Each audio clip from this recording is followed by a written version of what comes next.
Laurence Hyde, 1st Earl of Rochester KGPC, was an English statesman and writer. He was originally a supporter of James II but later supported the Glorious Revolution in 1688. He held high office under Queen Anne, who was his sister's daughter, but the frequent disagreements limited his influence. Early life: the second son of Edward Hyde, 1st Earl of Clarendon, and his second wife, Frances Aylesbury. Hyde was a near contemporary of King Charles II of England. He was baptized at St. Margaret's, Westminster on 15 March 1642. Following the Restoration, he sat as Member of Parliament, first for Newport, Cornwall, and later for the University of Oxford, from 1660 to 1679. In 1661, he was sent on a complimentary embassy to Louis XIV of France, while he held the court post of Master of the Robes from 1662 to 1675. Early career: having returned to England, he entered the new Parliament, which met early in 1679, as member for Wootton Bassett. In November 1679 he was appointed First Lord of the Treasury, and for a few years he was the principal advisor of Charles II. Hyde was an opponent of the Exclusion Bill that would have prevented James, Duke of York, from acceding to the throne. He was created Earl of Rochester, Viscount Hyde of Kenilworth, and Baron Wootton Bassett on 29 November 1682. Compelled to join in arranging the Treaty of 1681, by which Louis XIV agreed to pay a subsidy to Charles, he was simultaneously imploring William, Prince of Orange, to save Europe from the ambitions of the French monarch. Rochester's enemy Lord Halifax called for an inquiry into Rochester's stewardship of the finances, and it was found that £40,000 had been lost by mismanagement. As a consequence, Rochester was, in August 1684, removed from office and given the post Lord President of the Council, a more dignified but less lucrative and important office. Halifax said, "I have seen people kicked downstairs, but my Lord Rochester is the first person that I ever saw kicked upstairs."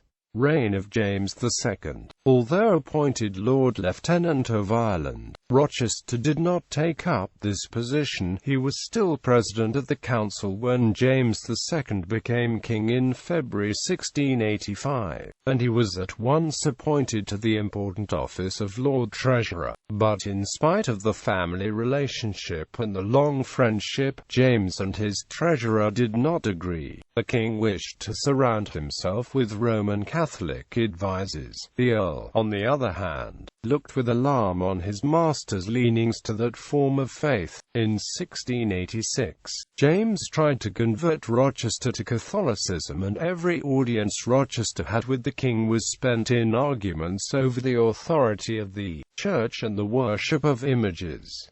Rochester had interviews with Catholic divines in order to appear open-minded, but he refused to convert. The king agreed to a conference between Catholic and Protestant divines in a formal disputation. James allowed Rochester to choose any Anglican ministers except John Tillotson and Edward Stillingfleet. Rochester chose two chaplains who happened to be in waiting, Simon Patrick and William Jane. The conference was held in secret on 30 November at Whitehall, and the divines discussed the real presence, with the Catholics taking on the burden of proof. Patrick and Jane said little, with Rochester defending the Anglican position. At one point Rochester lost his temper and angrily asked whether it was expected that he would convert on so frivolous grounds. He then composed himself, knowing how much he was risking, and complimented the divines and requested that he be given time to digest what was said. James knew now that Rochester did not intend to be convinced. News of the conference leaked, and Tory churchmen were shocked that Rochester might have wavered in his faith. Rochester requested another conference and James consented. Rochester let it be known to influential Catholics at court that he would do everything they requested so long as he remained in office. He told them that as a Protestant he would prove more useful to them than as a Catholic. However, on the 17th of December James called Rochester into an audience and told him that so high an office of Lord Treasurer could not be held by a staunch Anglican under a Catholic monarch. James asked him to think again on his refusal to convert, but Rochester would not, and on the 4th of January 1687 he was dismissed. However, he received a pension of approximately £4,000 per annum and £40,000 under estates from a convicted traitor. In October 1687, James asked the Lord Lieutenants to provide 3 standard questions to all members of the Commission of the Peace. Would they consent to the repeal of the Test Act and the penal laws? Would they assist candidates who would do so? And would they accept the Declaration of Indulgence? As Lord Lieutenant of Hertfordshire, Rochester eagerly pursued this, but was told by the county squires that they would send no man to Parliament who would vote away the safeguards of the Protestant religion.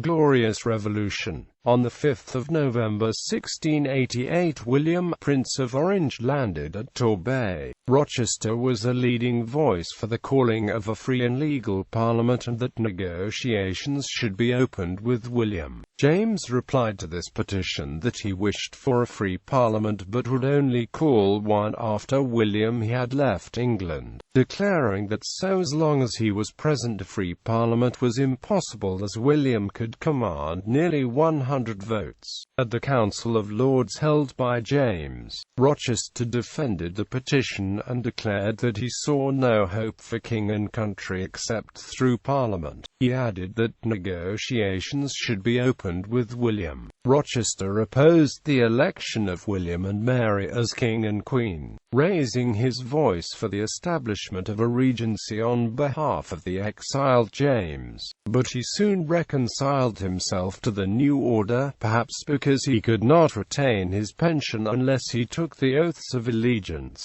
After this he was quickly in the royal favour and again a member of the Privy Council. He advised the Queen in ecclesiastical matters, and returned to his former position as the leader of the High Church party. Rochester tried to mediate in the quarrel between Princess Anne and the King and Queen, but with little success. Anne, who could be a bitter enemy, thanked him for his expressions of goodwill, but added sarcastically that she would have valued them much more if she thought that they had been sincere. Later life. From December 1700 until February 1703 he was Lord Lieutenant of Ireland, although he did not spend much time in that country. The widespread belief that he would be a key advisor to his niece Queen Anne was quickly shown to be an illusion. They had never been close, and Anne was resentful of anyone who attempted to bully her. Rochester, whose great weakness as a politician was his uncontrollable temper, could never resist a quarrel, in which he would often say something quite unforgivable, and after a series of such quarrels the Queen dismissed him from office early in 1703. The concluding years of his public life were mainly passed in championing the interests of the Church. In 1710 he was again made Lord President of the Council, and in the final year of his life was generally seen as a mature and moderate statesman. On his death, he was succeeded by his only son, Henry, who in 1724 inherited the earldom of Clarendon. When Henry died without issue on the 10th of December 1753, all his titles became extinct. Family. In 1665, he married Lady Henrietta Boyle, daughter of Richard Boyle, 1st Earl of Burlington and Cork. They had 4 children: Henry Hyde, 4th Earl of Clarendon; Anne, who married James, Earl of Ossory; Mary, who married Francis Seymour Conway, 1st Baron Conway; Henrietta, who married James Scott, Earl of Dalkeith.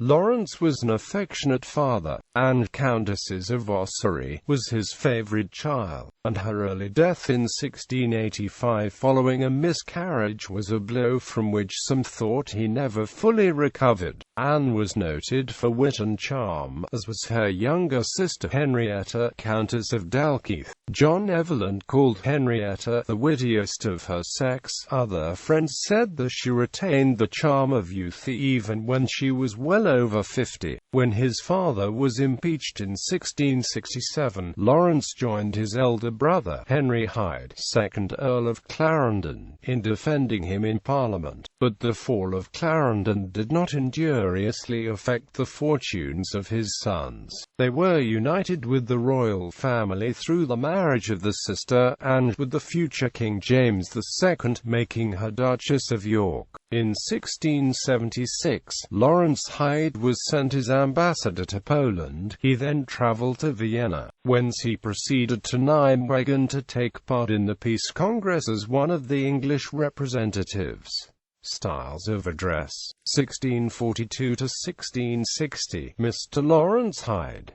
1660 to 1679, the Honourable Laurence Hyde MP, 1679 to 1682, the Right Honourable Laurence Hyde, 1682 to 1685, the Right Honourable the First Earl of Rochester PC, 1685 to 1711, the Right Honourable the First Earl of Rochester KGPC. Legacy. Thomas Macaulay in his History of England said of Rochester, he had excellent parts, which had been improved by parliamentary and diplomatic experience, but the infirmities of his temper detracted much from the effective strength of his abilities. Negotiator and courtier as he was, he never learnt the art of governing or of concealing his emotions. When prosperous, he was insolent and boastful. When he sustained a check, his undisguised mortification doubled the triumph of his enemies. Very slight provocations sufficed to kindle his anger, and when he was angry he said bitter things which he forgot as soon as he was pacified, but which others remembered many years. His quickness and penetration would have made him a consummate man of business but for his self-sufficiency and impatience. His writings prove that he had many of the qualities of an orator, but his irritability prevented him from doing himself justice in debate, for nothing was easier than to get him into a passion, and, from the moment when he went into a passion, he was at the mercy of opponents far inferior to him in capacity. Unlike most of the leading politicians of that generation, he was a consistent, dogged, and rancorous party man, a cavalier of the old school, a zealous champion of the crown and of the church, and a hater of republicans and nonconformists. He had consequently a great body of personal adherents. The clergy especially looked on him as their own man, and extended to his foibles an indulgence of which, to say the truth, he stood in some need, for he drank deep, and when was in a rage, and he very often was in a rage, he swore like a porter. In John Dryden's satire, Absalom and Achitophel, he is Hushai, the friend of David in distress.